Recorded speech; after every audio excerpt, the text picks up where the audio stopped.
Para mí un verdadero placer y privilegio tener la oportunidad de presentar a ustedes a una de las mejores investigadoras que tenemos en el Instituto de Física, la doctora Mariana Vargas Magaña.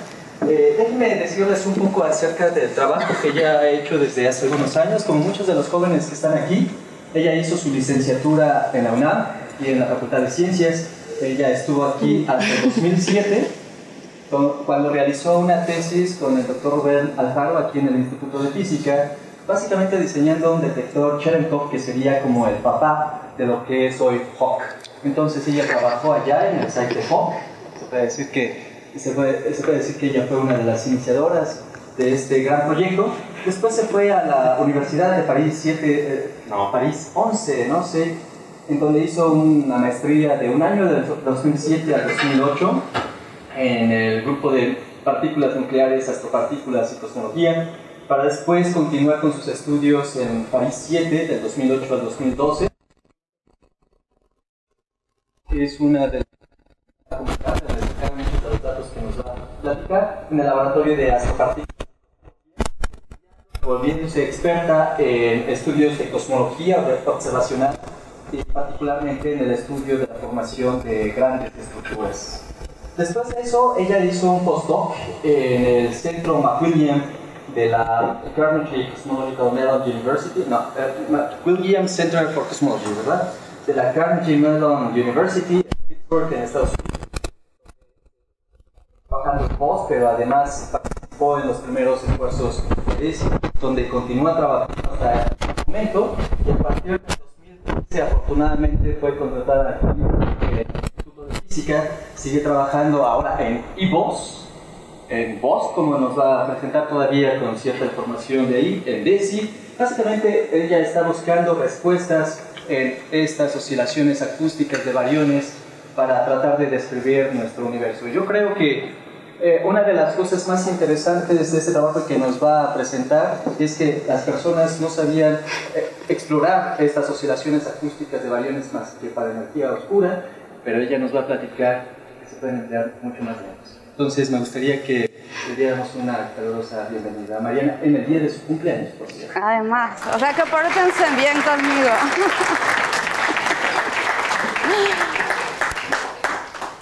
Bueno, pues muchas gracias por esa maravillosa presentación. Me encanta escucharla.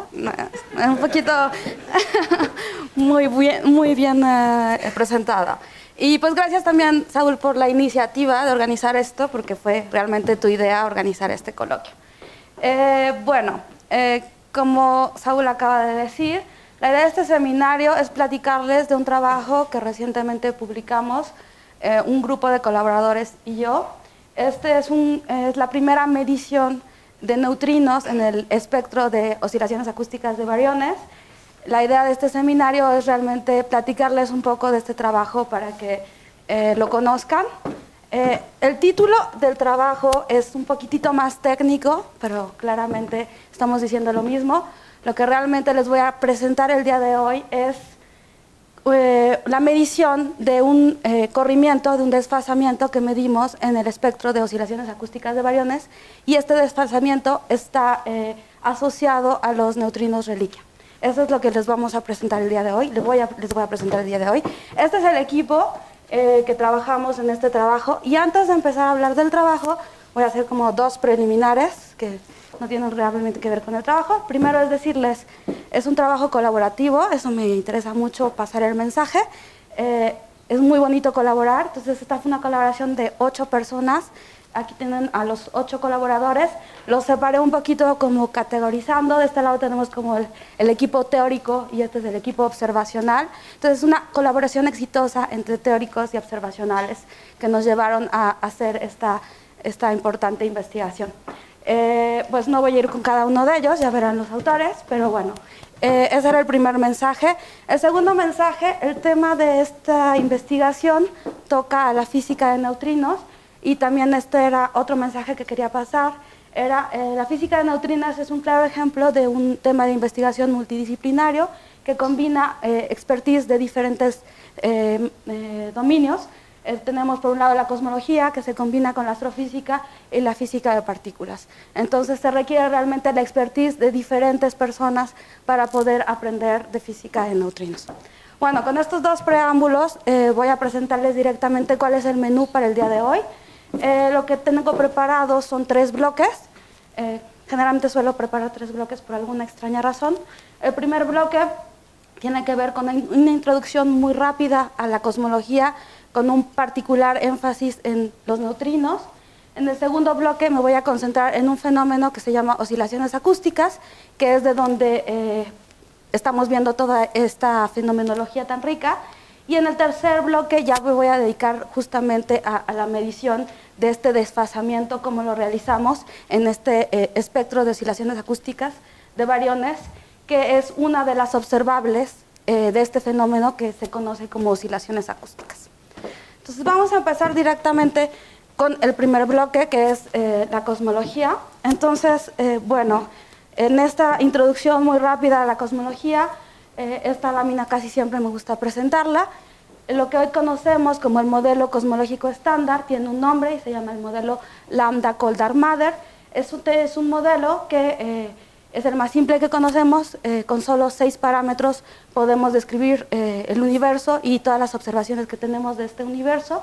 Este modelo considera que tiene materia ordinaria, la materia bariónica, que tiene materia oscura y que tiene energía oscura, que va a ser en término genérico para referirnos a una evidencia de que hemos visto nuestro universo no solo se expande, sino que se expande de forma acelerada. Entonces, la forma de identificar esa aceleración cósmica, al menos a este nivel del modelo cosmológico estándar, la vamos a asociar a esta energía oscura que vamos a pensarla como la constante cosmológica.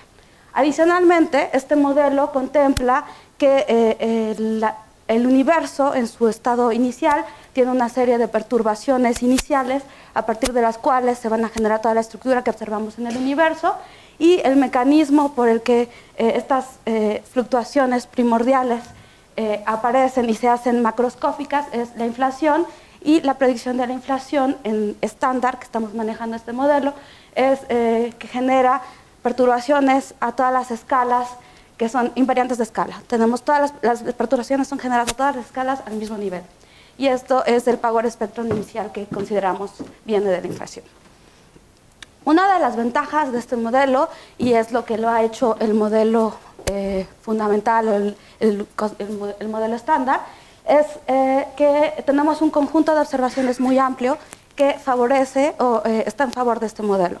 Y entonces esta lámina probablemente ya la han visto quienes me han escuchado antes. Están agrupadas en diferentes colores el conjunto de observaciones que apoyan una parte particular de este modelo.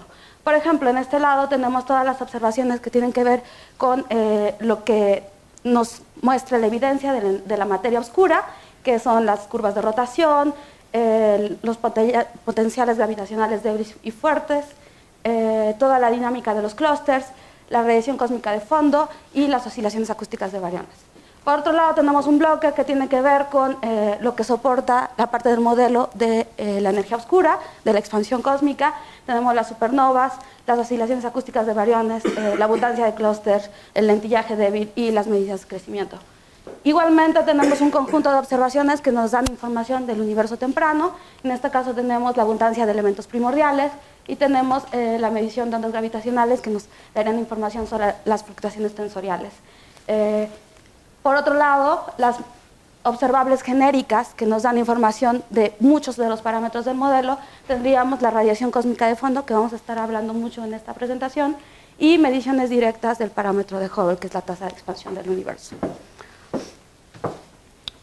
En este panorama del modelo cosmológico estándar, lo que tenemos es esta visión. Sabemos que el universo se expande, no solo eso, sabemos que el universo se expande de forma acelerada. Entonces, si nos vamos al pasado, lo que tendríamos es que, extrapolando esta historia hacia atrás, es que el universo empezó mucho más pequeño, mucho más denso, mucho más caliente, mucho más energético. Y esto nos va, conforme el universo se va a ir expandiendo, el universo se va a ir enfriando, y las partículas, en general el universo va a pasar por diferentes transiciones, y en estas transiciones nos vamos a ubicar entre dos transiciones en esta historia térmica del universo.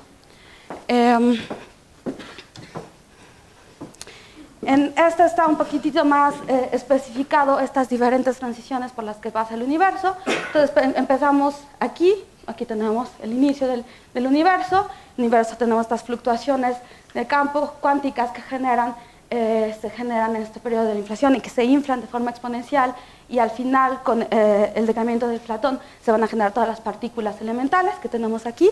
Estas partículas elementales se van a ir confinando conforme el universo se va enfriando, y nos vamos a quedar en este periodo, que es lo que es relevante para este seminario, donde ya tenemos los neutrones, los protones, los electrones, los neutrinos formados.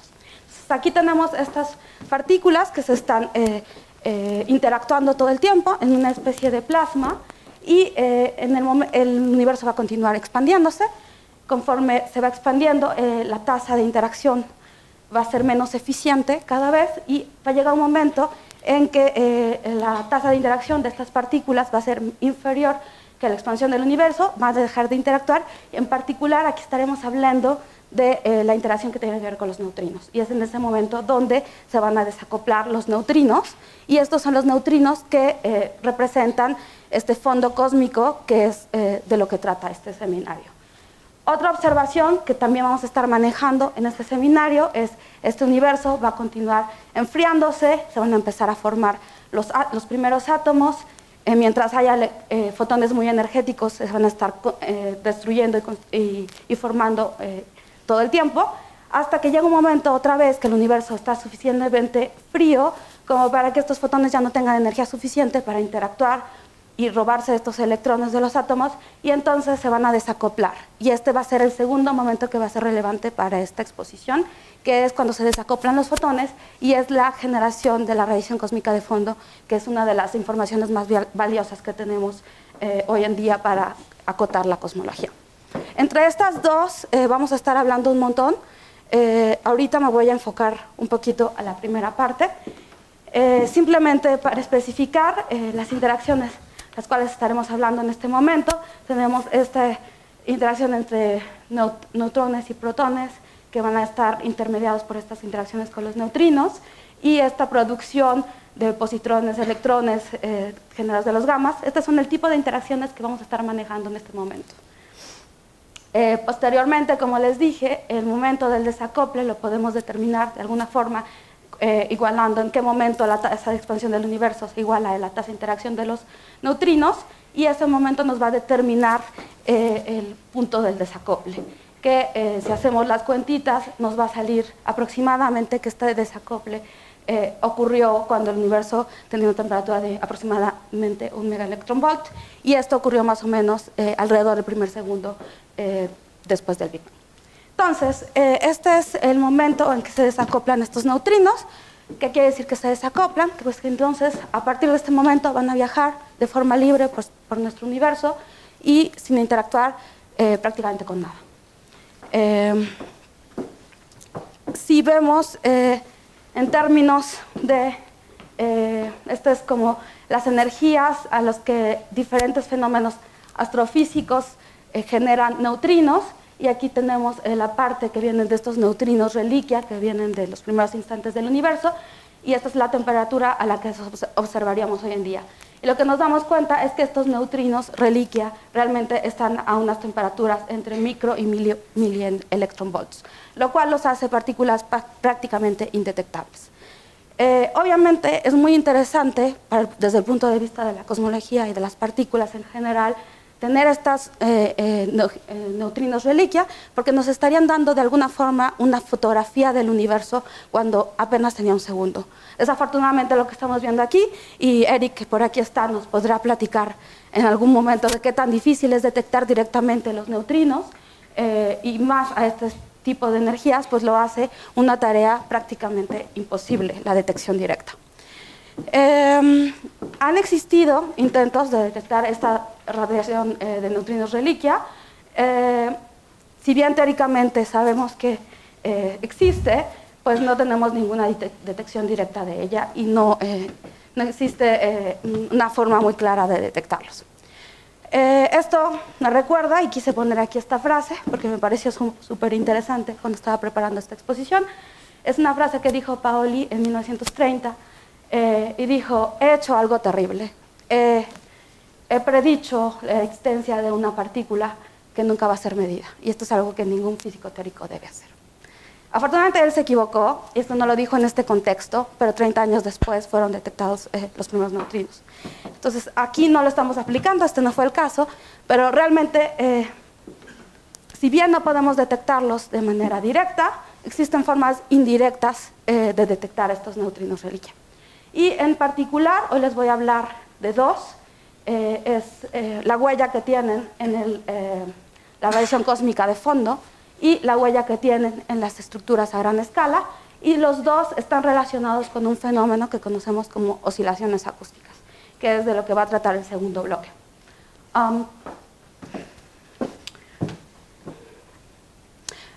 Únicamente antes de pasar al segundo bloque, indicarles que, bueno, la idea de que estos neutrinos impriman una huella importante en las oscilaciones acústicas viene del hecho de que el momento en que esto ocurrió estaba dominado el universo por la radiación, y en particular los neutrinos formaban el 41% de la radiación en ese momento. Entonces vamos a pasar ahora al segundo bloque, que son las oscilaciones acústicas. Otra vez vamos a regresar a esta línea del tiempo térmica, y entonces nos vamos a ubicar exactamente aquí. Estamos hablando, no nos vamos a ubicar ahí, vamos a estar hablando acá en el centro. Nosotros ya vimos ahorita que estos neutrinos se desacoplaron cuando el universo tenía un MEV, y entonces lo que se empezó a formar ahí era un plasma donde teníamos estos bariones y estos fotones que estaban constantemente interactuando. Entonces, aprovechando este videíto, por ahí hizo Sebastián, vamos a ver qué quiere decir exactamente esta interacción. Pues tenemos un montón de fotones que están todo el tiempo arrancando los electrones de los átomos cada que estos se están formando. Y entonces tenemos esta interacción continua en este plasma. ¿Qué es lo que pasa en este plasma entonces? Pues vamos a tener que tenemos dos fuerzas que están actuando al mismo momento. Por un lado, tenemos que estos bariones van a intentar colapsarse, aglomerarse por la gravedad. Como están acoplados con estos fotones, los fotones van a impedir que esto ocurra, entonces van a generar una especie de oscilación. Este es un video de Wayne Hu que ilustra muy bien este efecto. Estamos viendo, esto está generando que nuestro plasma tienda entonces a comprimirse y rarificarse en una forma oscilatoria. Entonces vamos a recordar aquí lo que habíamos dicho de la parte de la inflación. Habíamos dicho que una de las predicciones de la inflación era un espectro de potencias invariante de escala, lo cual nos indica de alguna forma que vamos a tener fluctuaciones de densidad que ocurren a todas las escalas, y entonces vamos a regresar a nuestra ilustración de lo que está ocurriendo. Tenemos diferentes escalas y en cada una de estas escalas va a ocurrir el mismo fenómeno. Estos dos bloques están ilustrando dos escalas diferentes donde está ocurriendo este mismo fenómeno. Los bariones van a tender a comprimirse, los fotones van a querer impedir esta compresión y va a generar esta oscilación de compresión-rarefacción a todas las escalas. Un punto importante aquí es que hay una relación entre estos diferentes modos. La frecuencia únicamente va a estar determinada por la velocidad del sonido a la que se está moviendo este plasma. Entonces la relación entre los diferentes modos va a estar dando por esta frecuencia. ¿Eso qué quiere decir? Que bueno, tenemos que un modo que sea más pequeño va a tener que oscilar más rápido para cumplir esta relación. Aquí es lo mismo que acabo de decir. Voy a hacer un pequeño paréntesis para introducir un concepto que va a ser importante para entender el mapa de temperatura de CMB. Y es el concepto de campos aleatorios gaussianos. Lo que habíamos dicho al principio es, bueno, este universo empezó con pequeñas fluctuaciones de la densidad que podemos tratar, porque son muy pequeñas, de forma lineal. Eso quiere decir que vamos a poder desacoplar estos diferentes modos. Igualmente, como predicción de la inflación, podemos pensar que el campo que se generó de fluctuaciones es un campo gaussiano. Este campo gaussiano, o casi gaussiano, estaría prácticamente, si es gaussiano, está únicamente determinado por la función de correlación a dos puntos, o su contraparte en el espacio de Fourier, el espectro de potencias. Si fuera ligeramente no gaussiano, tendríamos que utilizar los siguientes órdenes en las estadísticas de n puntos. Pero supongamos ahorita que simplemente estamos fijándonos en el caso gaussiano. En este caso gaussiano podemos hacer, primero vamos a saber que está caracterizado completamente por nuestro espectro de potencias, y segunda cosa que tenemos que saber es qué significa este espectro de potencias. Lo que nos está diciendo este espectro de potencias es la variación del proceso aleatorio que genera las diferentes fluctuaciones. Eso quiere decir, vamos a ir a cada modo y en ese modo, la varianza de ese modo estará determinada por ese espectro de potencias. Entonces vamos a intentar clarificar esto. Aquí lo que tenemos, en este lado está ilustrado el espectro de potencias en dos dimensiones únicamente. Entonces estamos fijándonos en un modo con norma K, que sería exactamente el radio de este circulito. Entonces lo que estamos viendo es que si hacemos la transformada de Fourier de este pixelcito, que es la varianza de este proceso gaussiano, vamos a tener la descomposición de ese vectorcito del K, que tiene una norma K, que nos va a dar esta onda plana. Lo que estamos haciendo es descomponiendo el chunche el campo gaussiano en el espacio de Fourier y después proyectando al espacio de configuraciones para ver esta descomposición en ondas planas. Y obviamente si recorremos el circulito, que serían todas las contribuciones a ese modo de norma K, estaríamos paseándonos por las diferentes ondas planas que podemos formar para ese modo K, de norma K, que es lo que tenemos aquí. Y obviamente si la sumamos todos, tendríamos la contribución del modo K. Si hacemos eso para un radio más grande, es decir, un modo más grande, estaríamos utilizando el power spectrum, la varianza que tiene que ver con ese modo más grande, o volvemos a hacer el circulito, acumulamos todas las contribuciones y esta sería la contribución del siguiente modo K. De alguna forma, entonces, si acumulamos toda esa información, lo que tendríamos es que, hoy no se ve, ¿sí lo ven? Ok, bueno, yo no lo veo. En este lado estamos paseándonos.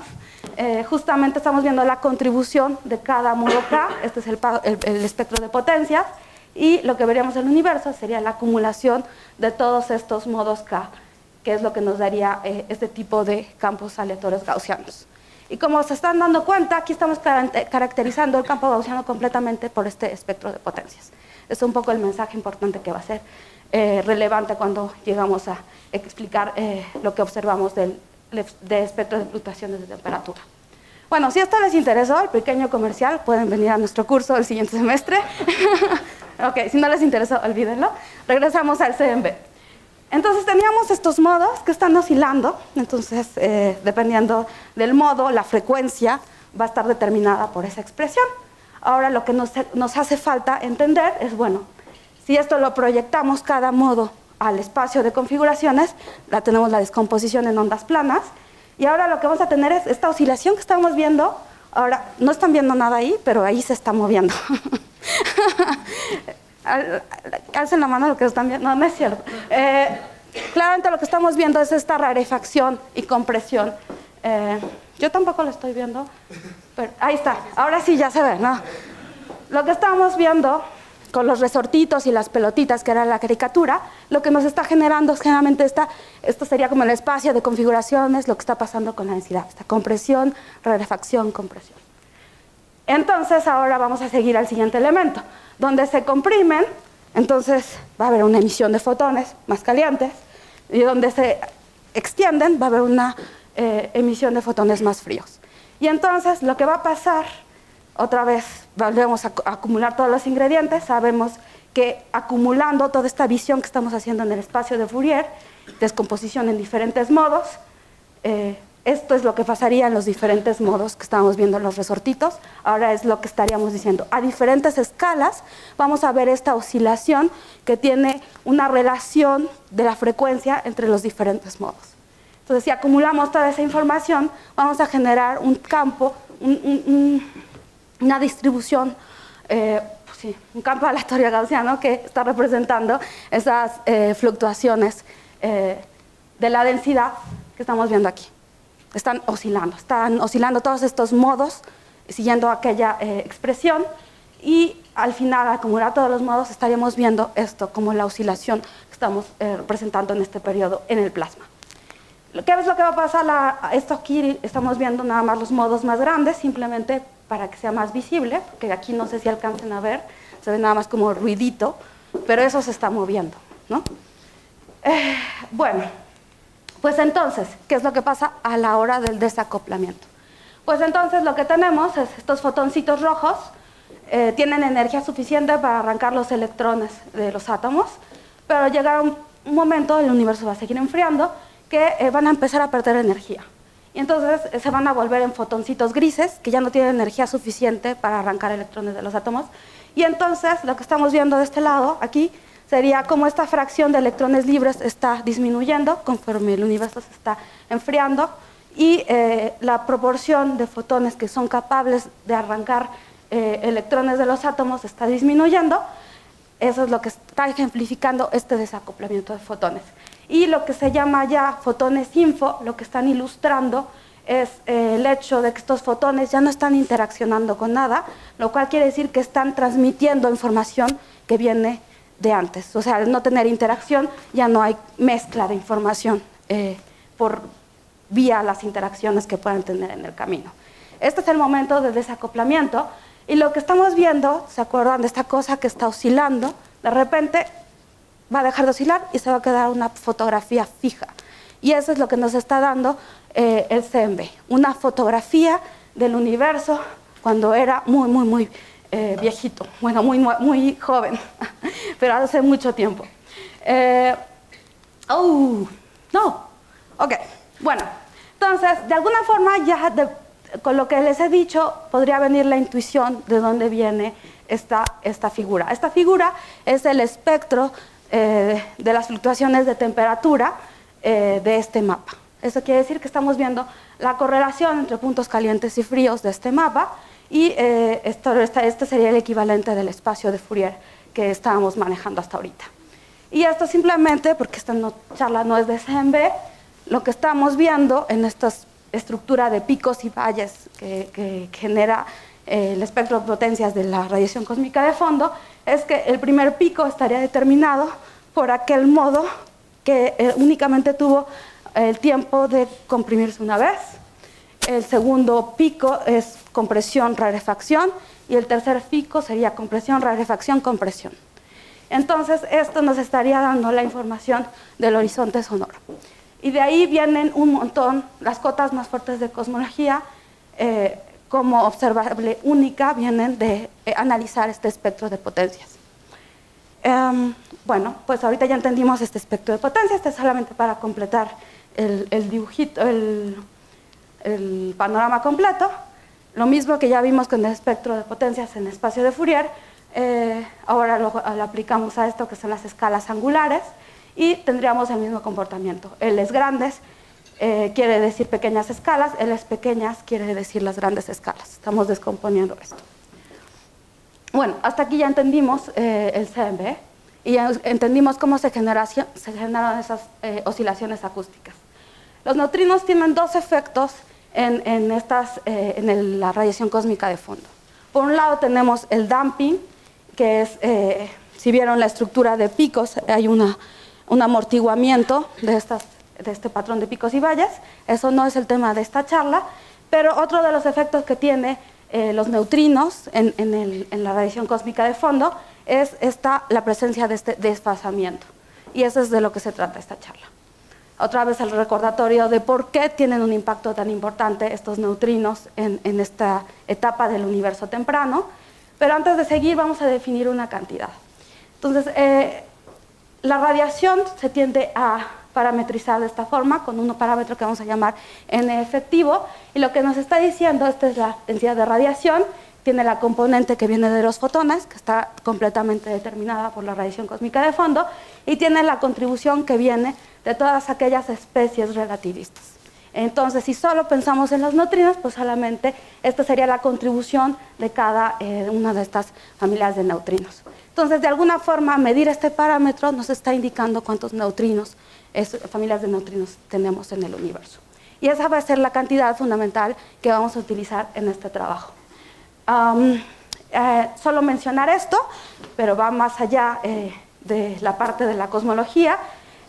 La medición de N-effective ha sido interesante para otras áreas de la física, como la física de partículas, porque sabemos el valor específico que debe tener para las tres familias de neutrinos. Y obviamente si medimos un N-effective diferente de lo que predice este modelo lambda CDN con tres familias, eso indicaría física nueva en este sector. Bueno, esto es lo que ya les dije. Ahora vamos a intentar ver qué tan difícil es medir este corrimiento en el espectro de CM. Bueno, lo que tenemos aquí es, estamos variando este parámetro en efectivo, y este es el espectro de potencias de las fluctuaciones de temperatura que vimos hace ratito, el espectro angular, y estamos variando el en efectivo. Obviamente aquí es muy complicado ver cualquier corrimiento. Entonces vamos a intentar aislar este fenómeno. Aquí estamos simplemente fijando la cantidad de bariones, el ángulo del cielo, la escala angular en el cielo y el tiempo en que ocurrió la igualdad radiación-materia. Aquí además vamos a fijar el damping, además vamos a fijar la amplitud, y ya cuando fijamos todas estas cosas y nos centramos entre estos piquitos, vamos a ver que el shift que estamos intentando medir es de esta magnitud. Es algo extremadamente sutil en el espectro de potencias de temperatura. Bueno, esto fue medido por primera vez también recientemente. Se me olvidó poner el año, pero fue este decenio. Y lo que ellos mostraron fue justamente que podíamos medir ese corrimiento en el espectro de temperaturas del CMB, que esa es esta primera medida. Y bueno, como podemos medirlo en el CMB, lo que seguía era, vamos a intentar verlo en otros lados.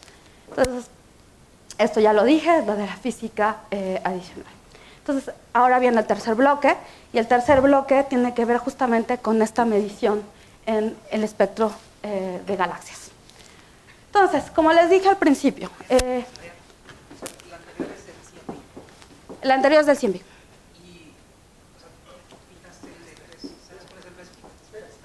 Sí, no puse aquí el plot, te lo muestro en las preguntas. Pero acá está la medición que tenemos.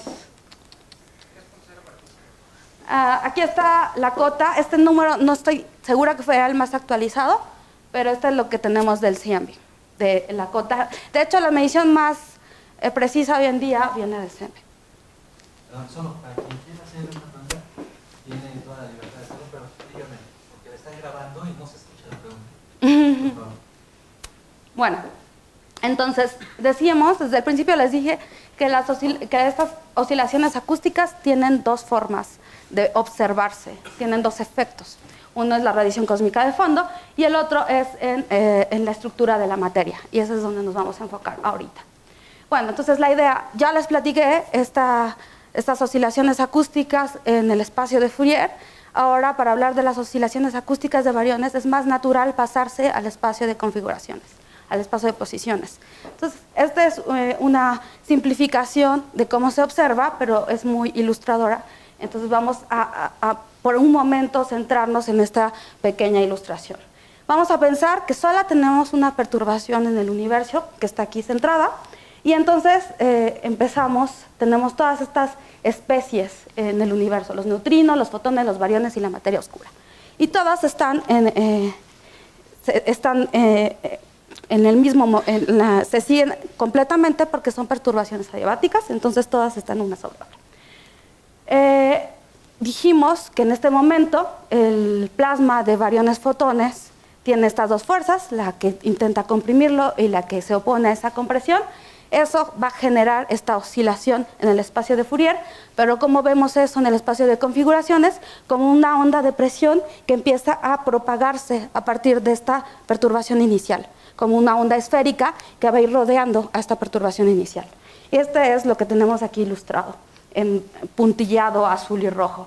Es esta perturbación de bariones, fotones de este plasma que se va a empezar a propagar como una onda esférica alrededor de cada una de estas perturbaciones. Aquí tenemos los neutrinos. Este plot no fue hecho para esta explicación, pero bueno, ya dijimos que estos se van a desacoplar y se van a diluir de alguna forma ahí y no van a interaccionar con este plasma de bariones en esta... Ahorita vamos a ver cómo van a interaccionar, pero ahorita en esta explicación déjenmelos ahí un ratito. ¿Qué tenemos al centro? Tenemos la materia oscura. Esta no está interactuando con este plasma de bariones, fotones, más que gravitacionalmente. Y entonces esta va a permanecer en el centro. Esta no está sufriendo estas oscilaciones acústicas. El universo se enfría y llega un punto en que estos fotones se van a desacoplar y este plasma va a dejar de existir y estos bariones se van a quedar congelados a esa parte. Bueno, no congelados, pero van a empezar a interaccionar únicamente gravitacionalmente con la materia oscura que está por aquí. Las interacciones que vamos a ver después de aquí son gravitacionales, todas ellas. Y entonces lo que va a pasar es que esta interacción entre materia oscura y estos bariones va a generar esta configuración final, que quiere decir que en el centro vamos a tener una sobredensidad de materia oscura y bariónica y que va a tener rodeada una concha esférica de bariones y de materia oscura igualmente. Esta es la distribución de materia que se genera con una perturbación y esta es la ilustración de juguete que suele venir con las oscilaciones acústicas de bariones. En el momento de desacoplamiento se queda congelada y entonces no tenemos una perturbación, tenemos muchas perturbaciones. Sí.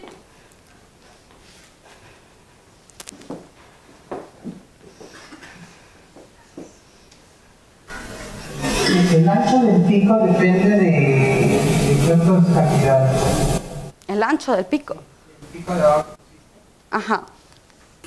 ¿O se ve alterado por física en etapas del universo tardío? Sí, pero esto también lo vamos a ver más tardecito. Vale. Cuando vea el modelado vamos a hablar de esos efectos un poquito. ¿Sale? Bueno, entonces, esto es lo que tenemos. Todo esto se está moviendo así.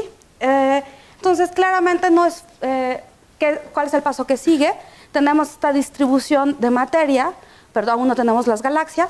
Las galaxias se van a formar fundamentalmente en estas sobredensidades de materia por colapso gravitacional. Y entonces, lo que esperaríamos observar, el equivalente, esta es obviamente una representación que en absoluto se ve así en la realidad, pero que nos muestra un poco la idea. Vamos a tender a encontrar pares de galaxias que van a estar separados con esta escala característica, que es la escala de las oscilaciones acústicas de bariones. Esto no se ve así, entonces la forma de estudiarlo es estadísticamente, y entonces lo que hacemos es definir cantidades como la función de correlación, que es la estadística de 2 puntos. ¿Ok? Entonces, esta es la definición formal de la estadística de 2 puntos, pero la forma como más clara de explicarlo es utilizando esta definición. Y lo que nos va a decir esta función de correlación de 2 puntos es que si tenemos 2 volúmenes separados por una distancia r, la probabilidad de encontrar una galaxia aquí y otra acá va a estar dada por esta expresión, y donde si tenemos un universo que presenta aglomeramiento, esta correlación, función de correlación, va a ser diferente de 0. Si el universo fuera completamente aleatorio, la función de correlación sería 0, y entonces tendríamos simplemente que esta expresión se simplifica. Entonces, esa es la forma de ver la función de correlación. La forma de algoritmo para calcular esta función de correlación con cosas reales como galaxias. Las galaxias para nosotros, ustedes se van a sorprender, pero para nosotros son básicamente puntos. Ahorita vamos a ver cómo se ven esos puntos, muy bonitos.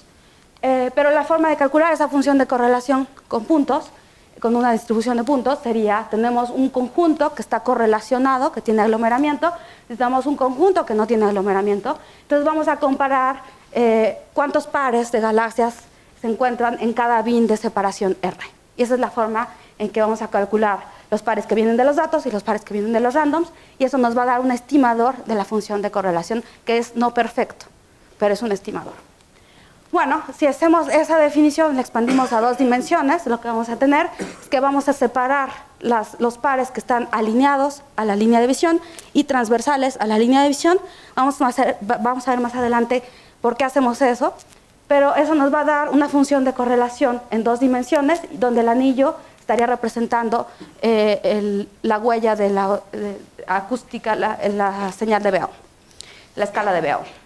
Bueno, esto también ya se los dije de alguna forma, la transformada de Fourier de la función de correlación es el espectro de potencias en el espacio de Fourier, y vamos a estar analizando en ambos espacios todo el tiempo en todos los análisis de grandes estructuras.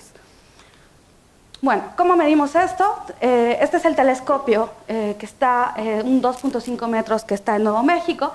Es un telescopio que tomó datos durante 2008 a 2014 y se analizaron, entre 2 años después terminaron los últimos análisis oficiales de la colaboración, por lo cual no quiere decir que estos datos fueron analizados en todos los aspectos. Estos datos son públicos y cualquier persona que tenga interés en aprender en esto y trabajar en esto puede utilizarlos y con una idea brillante hacer una medición para explorar, extraer información adicional a la que nosotros extrajimos en su momento.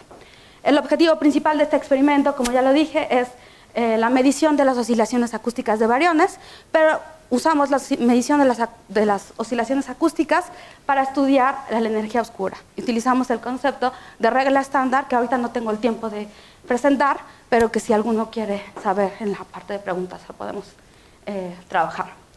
Estos son la huella en el cielo de esos datos que utilizamos, están aquí. Aquí tenemos su distribución en corrimiento al rojo, que es prácticamente nuestra coordenada radial de estas galaxias. Y lo que tenemos es que vamos a medir el espectro de cada una de estas galaxias, 1 millón y pico de galaxias. Entonces, esta es la estructura que están mapeando en el cielo. Como les dije, para nosotros, a este nivel de análisis de la función de correlación de 2 puntos, básicamente nos interesa su distribución espacial, que está dada aquí por esta distribución puntual. Y básicamente esto sería como se vería. Estos no son los datos de voz, es de un sondeo previo, pero nos da una buena imagen de cómo se ven estos sondeos espectroscópicos de galaxias y cuásares. Bueno, pues esto nos da un mapeo de la distribución de materia. Esta es una simulación de materia oscura, de N cuervos, y aquí vemos que esta es la estructura que nos predice la materia oscura, pero nosotros no estamos viendo esto, lo que estamos viendo son trazadores de esa materia oscura, donde van a intervenir otros fenómenos como la física bariónica y todos estos fenómenos que van a hacer que todas las cosas sean más complicadas.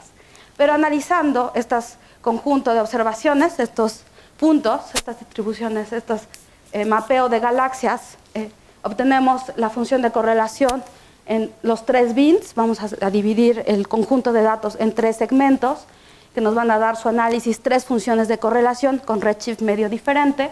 Esto lo podemos hacer en el espacio de Fourier igualmente y tendremos este espectro oscilatorio que más o menos hemos visto por ahí, que nos daría igualmente la estadística de 2 puntos en el espacio de Fourier para 3 corrimientos al rojo.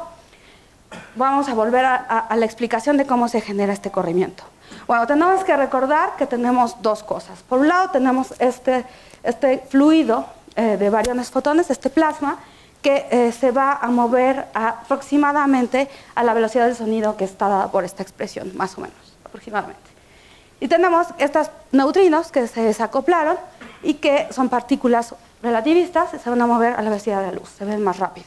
Entonces, lo que va a generar es que estos neutrinos se van a mover y esta perturbación de neutrinos va a inducir un efecto gravitacional en este plasma que va a estar de alguna forma adelantado al movimiento de este plasma. Entonces, un poco para entenderlo, regresamos a este dibujito inicial. Lo que tendríamos antes de los neutrinos, sin meterlos en la explicación, estos bariones tienden a querer comprimirse y los fotones quieren que eso no ocurra, pero adicionalmente a eso vamos a tener una banda de neutrinos que se están queriendo ir y están gravitacionalmente cambiando de alguna forma el potencial donde están cayendo este plasma, estos bariones, acoplados con los fotones.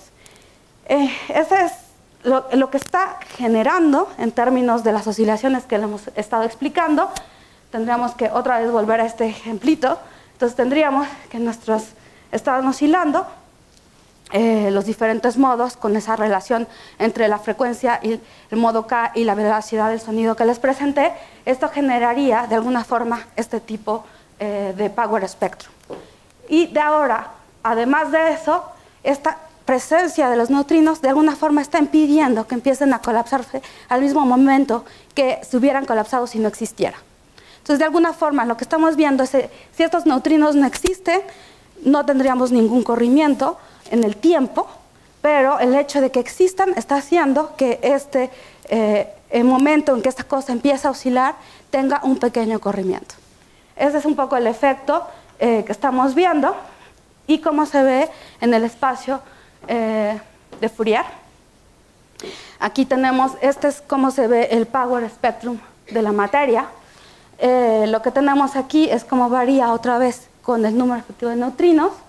Otra vez, insisto, es una señal que es extremadamente sutil. Entonces tenemos que separar diferentes variaciones con el número de bariones, con la escala del horizonte sonoro, con otra vez la igualdad entre la equivalencia entre equivalente en el momento en que la radiación y la materia son iguales. Y aquí tenemos igualmente una normalización para que tengan la misma amplitud. Y después de todo esto podemos ver, si nos concentramos entre 2 o 3 picos, entre este pico y este, veremos este pequeño corrimiento, que es lo que queremos intentar medir. ¿Ok? Bueno, obviamente en este panorama está muy complicado verlo, entonces una de las primeras cosas que se hacen en un análisis estándar de oscilaciones acústicas de bariones es determinar este patrón oscilatorio. Entonces, para aislarlo, una de las primeras operaciones en la metodología es retirar la forma general del power spectrum, que es lo que le vamos a llamar el power spectrum sin oscilaciones, y haciendo esa operación ya simplemente vamos a aislar la parte oscilatoria que tiene que ver con este fenómeno. Entonces, no sé qué tanto deban meterme aquí, a lo mejor porque Eric preguntó, entonces vamos a ver. En análisis estándar de BAO, esto es lo que se hace. El análisis estándar es más simple porque no nos está interesando la forma completa del espectro de potencias, simplemente queremos determinar la frecuencia de este patrón oscilatorio. Eso es lo que nos va a dar la escala de BAO. Entonces, la forma de hacer eso es hacemos una especie de template donde vamos a incluir todos los elementos, todos los factores que nos distorsionan esta señal. Una de las distorsiones tiene que ver con la evolución no lineal de la materia. Lo que nos va a hacer es que nos va a degradar esta señal, nos la va a de alguna forma amortiguar. Entonces, esta parte está modelada en esta forma muy simple. Vamos a aplicar una degradación de la señal que tiene que ver con esta forma, con una escala de smoothing que nos estaría degradando la oscilación. Igualmente, tenemos una parte que no les comenté en absoluto, que tiene que ver con las distorsiones de corrimiento al rojo, el hecho de que no observemos la posición radial de los objetos, sino que observemos su corrimiento al rojo, implica que esta va a estar contaminada por velocidades peculiares, y eso nos va a dar una distorsión en la función de correlación a 2 puntos, que para el análisis de BAO estándar no es necesario modelar más allá de una fórmula fenomenológica bastante simple. Y estos eventos son aislados y al final vamos a trabajar únicamente con todas aquellas contribuciones que tienen que ver con las grandes escalas. Yo tengo más la visión en el espacio de configuraciones, pero en el espacio de Fourier es un poco lo mismo.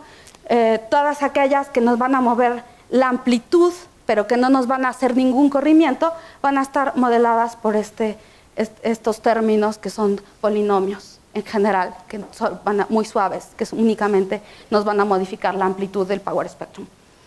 Y tenemos igualmente un parámetro que nos controla la amplitud, que podríamos de alguna forma asociar con un tipo de bias efectivo.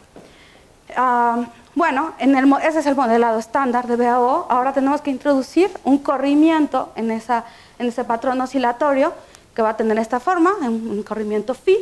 Ese corrimiento, de alguna forma, para parametrizarlo, se separa la parte de la amplitud, que es la que va a estar relacionada con el n efectivo, y igualmente va a haber una dependencia en el modo K, que simplemente en la caricatura que les puse, no es una caricatura, pero en el videíto que les puse estamos poniendo un shift constante en K. Aquí la vida real no es un shift constante en K, hay una pequeña dependencia en K que tiene que agregarse y que fue estudiada con vía Monte Carlos, ¿no?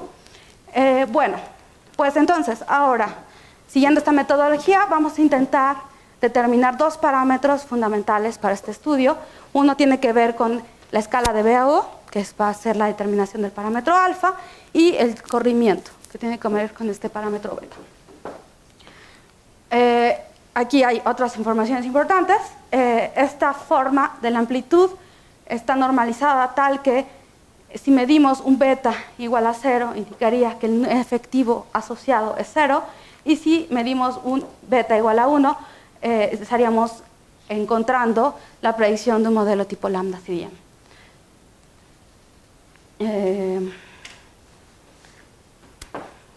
Ok, esto de alguna forma, no sé, si tienen preguntas podemos ir otra vez a ello, pero entonces, respondiendo a la visión del espacio de Fourier, lo que me diría, cambiaría el ancho del pico, tiene que ver con la evolución de las no linealidades. Eso te va a ensanchar el pico, te va a degradar de alguna forma la determinación del centro de ese pico, que es lo que te está dando la información de la escala de BAO. Básicamente, en primer orden, yo creo que sería la primera, lo que más afecta el ensanchamiento de pico. Adicionalmente, las no linealidades te van a correr también el pico un poquito, y eso, bueno, no lo traté tanto en el espacio de Fourier. Esta es la forma de la dependencia en K, que de alguna forma simplificamos para poder hacer el análisis. Hicimos un ajuste. Esta dependencia en K se obtuvo, insisto, haciendo Monte Carlos con diferentes valores de n efectivo y viendo cómo variaba esta parte. Bueno, pues el primer paso que tenemos que hacer cuando hacemos un análisis de grandes estructuras es validar nuestra metodología con simulaciones. Tenemos acceso a 1000 simulaciones de galaxias con las propiedades observacionales del sondeo BOSS. Entonces aplicamos esta metodología a cada una de esas simulaciones y determinamos los parámetros alfa y beta. Estos son los resultados de cada uno de estos ajustes, y al hacer esta distribución de los resultados de los mejores ajustes, podemos darnos cuenta que encontramos la cosmología que tienen esos MOCs, que implica que tenemos un n efectivo consistente con un modelo lambda CDM. El ancho de esta distribución nos está hablando un poco de la dispersión y va a ser importante para la caracterización también de nuestros errores.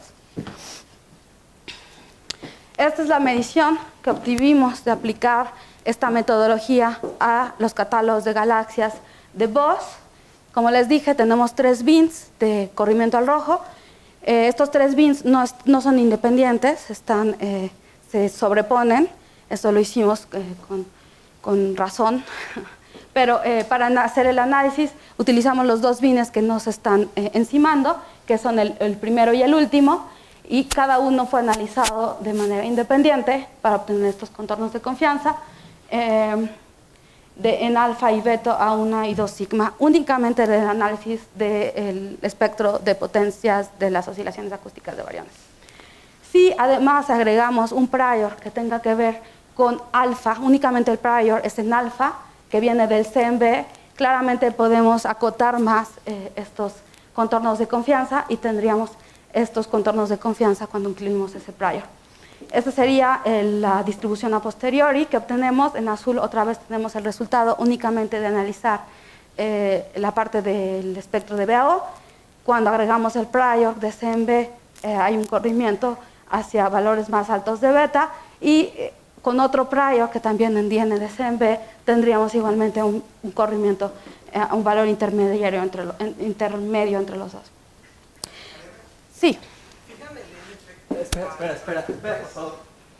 Espera, por favor.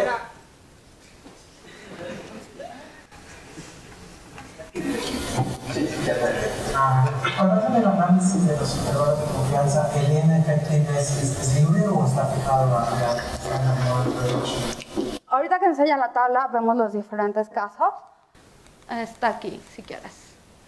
Aquí tenemos los diferentes casos. O sea, en este análisis únicamente de BAO es exactamente la metodología que te presenté. Entonces la variación de n-effective está implícita en la parte de BAO estamos determinando realmente beta, ¿no?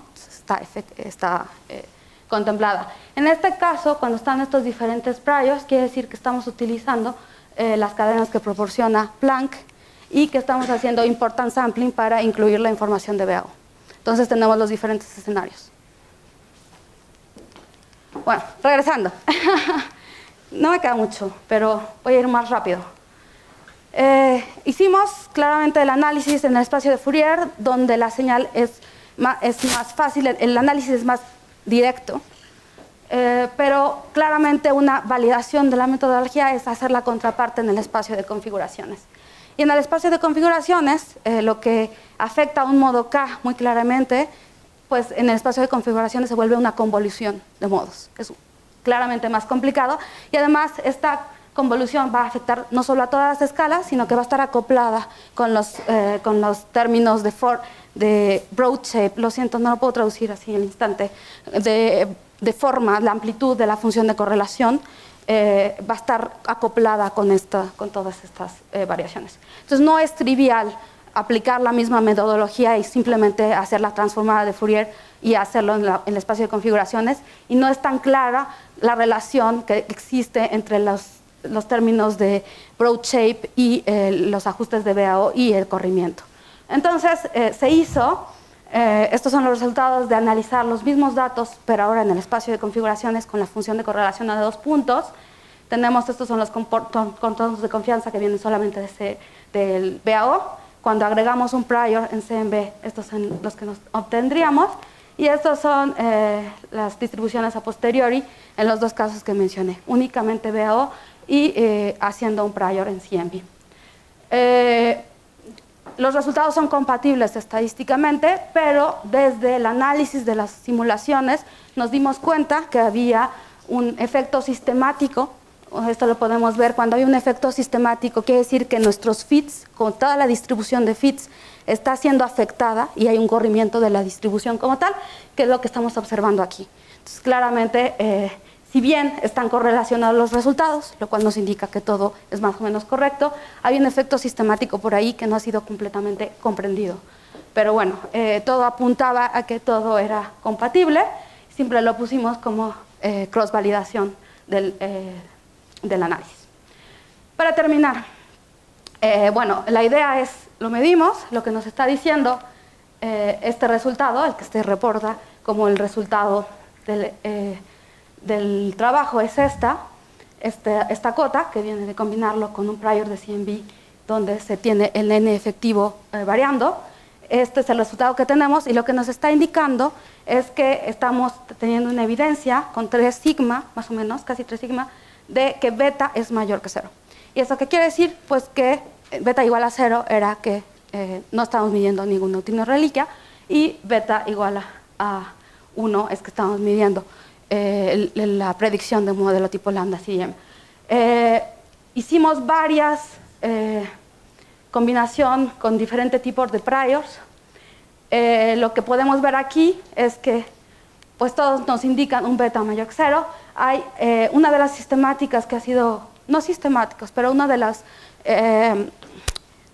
parámetros que ha sido reportado desde el artículo de Planck 2018 y en general como un parámetro que está generando ciertas inconsistencias a 2 y 3 sigma, no inconsistencias, tensiones, es la amplitud de lensing. Entonces, simplemente como ese parámetro sabemos que es uno de los que causa mayor tensión, es lo que quisimos explorar, cuál era el efecto, aún en ese caso más extremo. Sería como nuestro extremo de error que podría estar asociado a esto. Y tendremos este resultado, que igual nos da un beta mayor que 0 con más o menos 2 sigma. Bueno, ¿qué es lo que sigue? Esta medición tiene este orden de error para vos. Estamos en un momento súper interesante porque estamos a 2 minutos de que empiecen un montón de sondeos espectroscópicos y fotométricos en este decenio. En particular, espectroscópicos tenemos y fotométricos, Euclides ambos. Tenemos DESI y Euclid. Voy a decirles una palabra de DESI porque hay muchos que en esta institución trabajamos, Axel y yo trabajamos en DESI, en esta institución, Mariana también. Bueno, DESI es un experimento que va a empezar en 2020, y todos los estudiantes aquí también, Brenda, no lo olviden ustedes, César, Dante, bueno, hay un montón, ya no quiero decir, Andrea, ya, no, todos los estudiantes que trabajan en DESI están representados conmigo. Es un experimento que va a empezar a tomar datos en 2020, las observables principales son las oscilaciones acústicas de bariones, vamos a reducir el error un orden de magnitud, estamos muy emocionados porque el 1 de abril fue la primera luz, empezaron a probar el corrector con un instrumento de commissioning y esta es la primera luz de DESI. Este fue cuando se anunció que por primera vez estaba siendo encendido. Y bueno, ya con eso termino. Se acabó el comercial. En este artículo lo que hicimos fue pues la primera medición de neutrinos en el espectro de oscilaciones acústicas de bariones. La frase tiene que ser completa, porque como se los presenté, fue medido en el CMB, ahora lo estamos viendo en un lugar donde nunca se había intentado observar, que son las oscilaciones acústicas de bariones. Entonces, el segundo mensaje que es importante, y que también está escrito en el artículo, es: estamos mostrando que la fase del espectro de potencias tiene un potencial muy importante para investigar física del universo muy temprano. Y entonces es como una llamada de atención a todas las personas que hacen este tipo de física del universo temprano, que empiecen a pensar cómo pueden explotar esta observable para poder acotar sus modelos o sus propuestas. Gracias.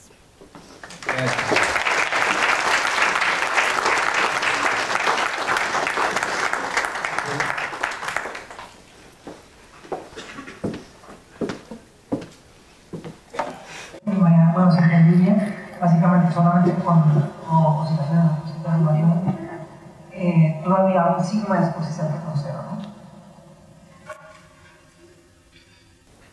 ¿no? Bueno, está muy ancho en la barra de error. Sí. Menos de un sigma. Entonces, a un sigma todavía podemos decir que quizás sí, quizás no. Sí. 1.8 es un sigma. Sí, está dentro de menos de un sigma. Bueno, mi pregunta es, más o menos, ¿tienes idea de cuánto se va a mejorar esto con solo tomando DESI o...? Sí, es que no se los dije. No les puse el numerito. Esto equivale, si recuerdo bien, no me acuerdo el número para DESI, pero era igual, están más o menos igual. Euclid era 5 sigma. O sea, van a poder decir sí. A 5 sigma. Sí o sí que se ven los... Sí. Solo por eso. Sí. Sí, este análisis es solo clustering. Si recuerdo bien.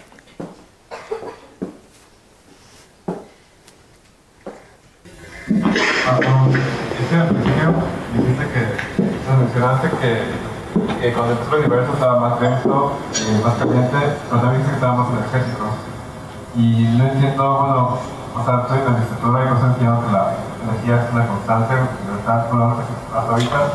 Entonces no entiendo muy bien cómo puede ser más energético. ¿O en qué sentido puede ser más energético? Ok. Bueno, vas a ver en algún punto como esta materia de física estadística, donde se hace esta relación entre presión, temperatura, energías, ¿no? Entonces, generalmente, pues no sé, un universo más denso. El volumen es más chico, entonces, pues no sé cómo contestarte más claramente. Bueno, a mí no me quedó muy claro. Ya quiere contestar Axel algo, pero bueno. A que no me quedó muy claro hacia qué apuntan exactamente con los box. O sea, qué es lo que realmente o qué es lo que apuntan exactamente para ver lo de los neutrinos. Ok. Bueno, eso me fui muy rápido. Vamos a verlo rápido.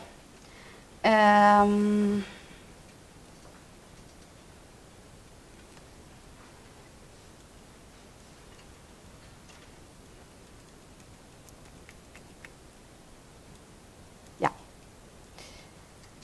Vamos a ver aquí. O sea, lo que estamos midiendo en BOSS es, tenemos una forma, no vamos a olvidar esa forma, de saber en qué dirección del cielo hay potencialmente un objeto que nos interesa. Digamos que tenemos imágenes de esa parte del cielo, analizando esas imágenes en diferentes bandas, podemos decir, en esta dirección, dados mis estudios de estas imágenes, creo que hay una galaxia o un cuásar. Eso lo sabemos por la forma de los espectros, va a indicar el flujo que tenemos en las diferentes bandas, y entonces un espectro es muy claro cuando es una galaxia o un cuásar. Cuando tienes el flujo en diferentes bandas no es tan claro, pero haciendo estos estudios podemos más o menos con cierta certeza, que en nuestro caso es muy alta, decir esto es una galaxia, es un cuásar. Entonces vamos a agarrar el telescopio y vamos a apuntar a ese punto en el cielo. Y entonces vamos a obtener el espectro de ese objeto. Con ese espectro nosotros podemos obtener el corrimiento al rojo de ese espectro. Y entonces eso nos va a dar un proxy de la coordenada radial. Después tenemos un montón de puntos, tenemos 1 millón o 10 millones, en el caso de DESI, de puntos, y vamos a calcular una función de correlación en la forma muy esquemática que se las presenté. Era comparar ese conjunto de puntos aglomerados con un conjunto que no tiene ningún aglomeramiento. Y entonces eso nos va a dar esta forma de la función de correlación.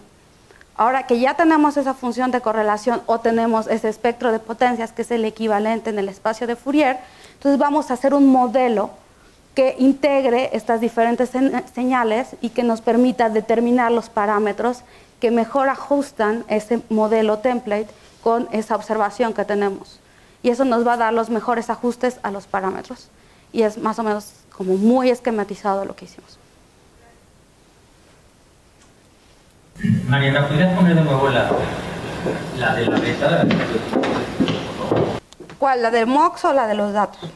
La donde sacas datos.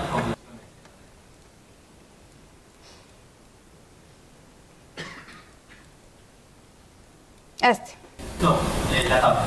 Ah, la tabla.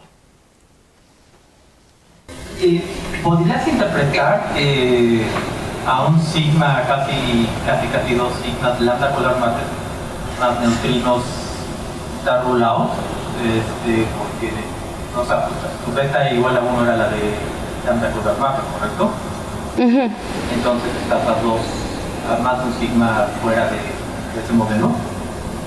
En realidad, o sea, lo que hicimos con estas variaciones aquí, justamente es ver la variación de este valor central con diferentes priors. Entonces, de alguna forma,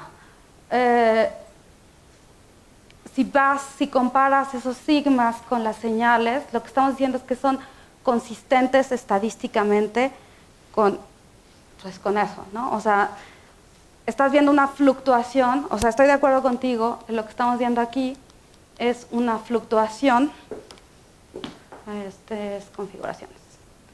Lo que estamos viendo aquí es que esta distribución que nos da únicamente BAO cuando aplicamos el prior en CMB se está corriendo más o menos a un sigma. Sigue siendo estadísticamente consistente, o sea, pero sí es consistente con una fluctuación a ese nivel.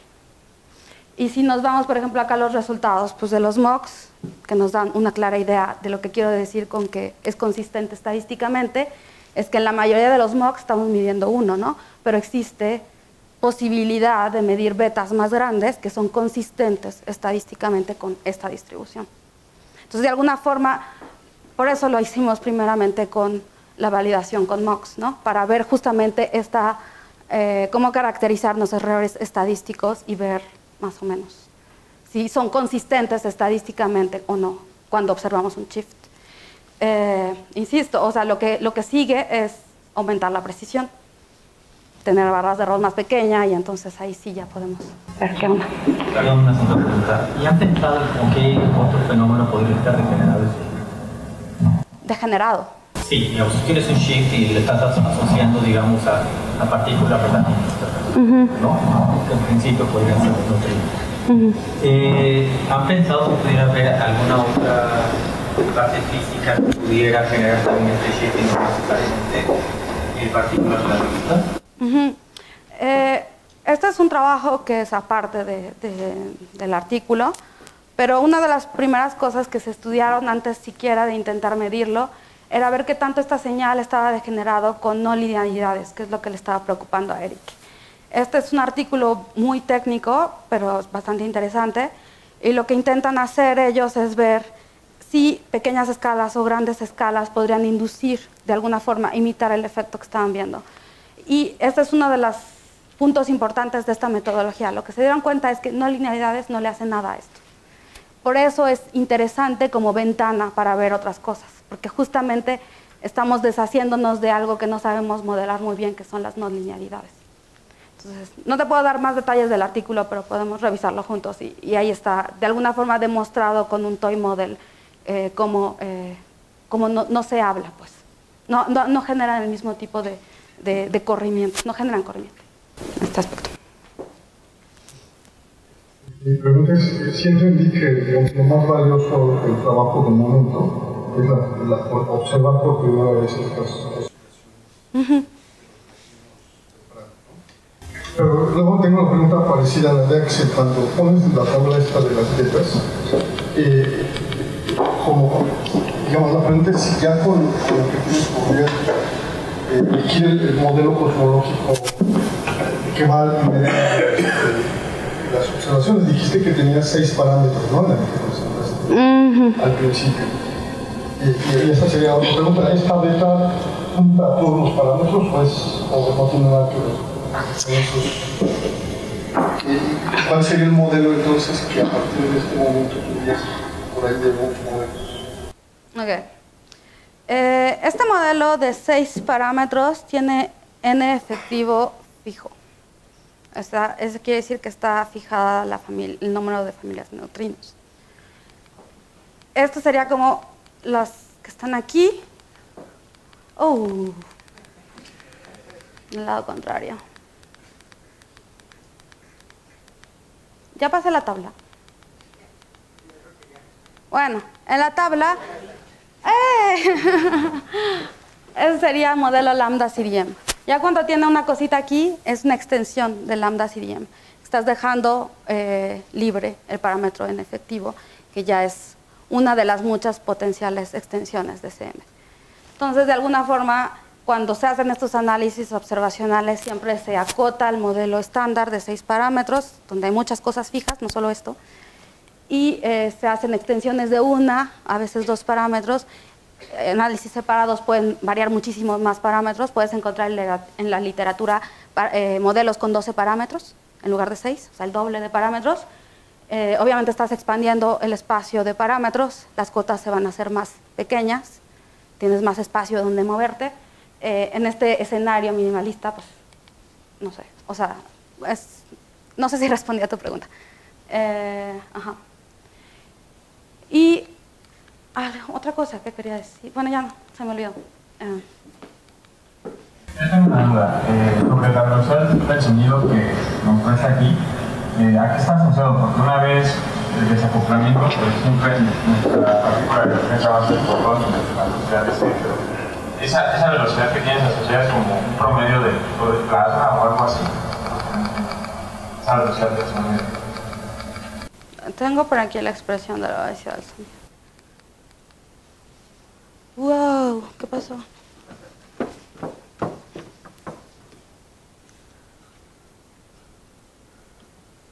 Ahí está la velocidad del sonido. Esta es la expresión completa. ¿La ves de allí? No.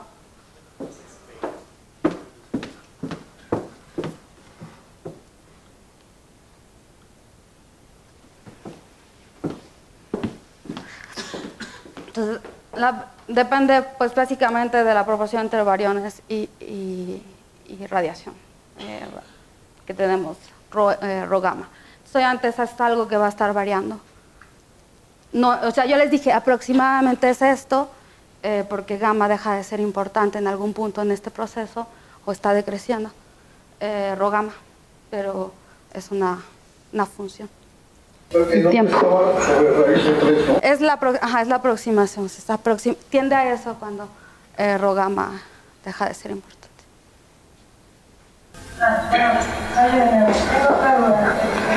Este experimento que ustedes hacen tiene una relación con lo que hacen en el supercamiocan, o cómo se pronuncia. Bueno, la relación directa es, está detectando neutrinos, ¿no? Entonces, estamos viendo diferentes tipos de neutrinos. Los neutrinos que estamos viendo aquí no son los mismos neutrinos que están generados allá. Entonces, bueno, sí, no sé. No son los mismos porque no vienen del universo temprano. O sea, simplemente no estamos midiendo los neutrinos reliquia. Cuando haces el análisis de Hansen Effective Libre, ¿sabes más o menos qué valor te da? ¿Qué valor me da en Effective? No tengo ahorita el dato. Seguramente no es 20, seguramente es muy cercano a la ondecilla. A lo que das especialmente, ¿no? Sí. Okay. Otra cosa que no me quedó muy claro, hay una forma, no sé, digamos, intuitiva de ver por qué el shift de los neutrinos a un espectro determinado.